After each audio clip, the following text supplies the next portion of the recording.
சென்னையிலிருந்து கரூருக்கு சென்ற பாஜக எம்பி ஹேமமாலினியுடைய கார் விபத்தில் சிக்கியிருக்கிறது. அந்த காட்சிகளை நாம் பார்க்கிறோம். கரூரில் நடந்த அந்த கூட்ட நெரிசல் உயிரிழப்புகள் தொடர்பாக ஆய்வு செய்வதற்காக பாஜக தரப்பில் எம்பிக்கள் குழு அமைக்கப்பட்டிருந்தது.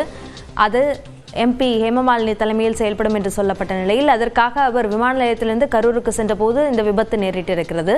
இது தொடர்பான கூடுதல் விவரங்களை நம்முடைய செய்தியாளர் குருசாமியிடம் கேட்கலாம். குருசாமி, அதில் காரில் பயணித்தவர்களுக்கு காயம் ஏதேனும் ஏற்பட்டிருக்கா? காயங்கள் எதுவும் இல்லை.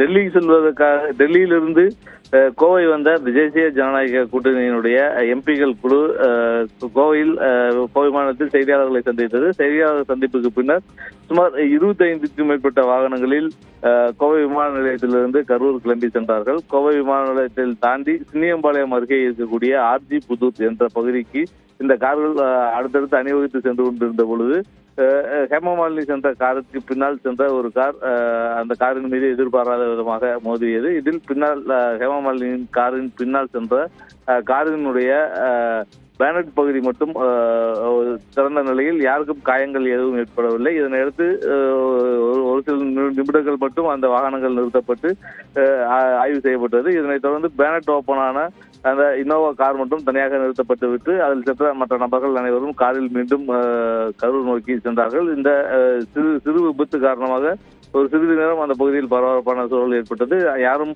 யாருக்கும் காயங்களோ பெரிய அளவிலான பாதிப்போ எதுவும் ஏற்படவில்லை. காரினுடைய பேனட் மட்டும் பாதிக்கப்பட்டிருக்கக்கூடிய நிலையில் அந்த கார் மட்டும் தனியாக நிறுத்தி வைக்கப்பட்டிருக்கிறது. இதனைத் தொடர்ந்து அந்த குழு விசாரணைக்காக கரூர் நோக்கி தற்பொழுது சென்று கொண்டிருக்கிறது. அபிநயா, விவரங்களுக்கு நன்றி குருசாமி.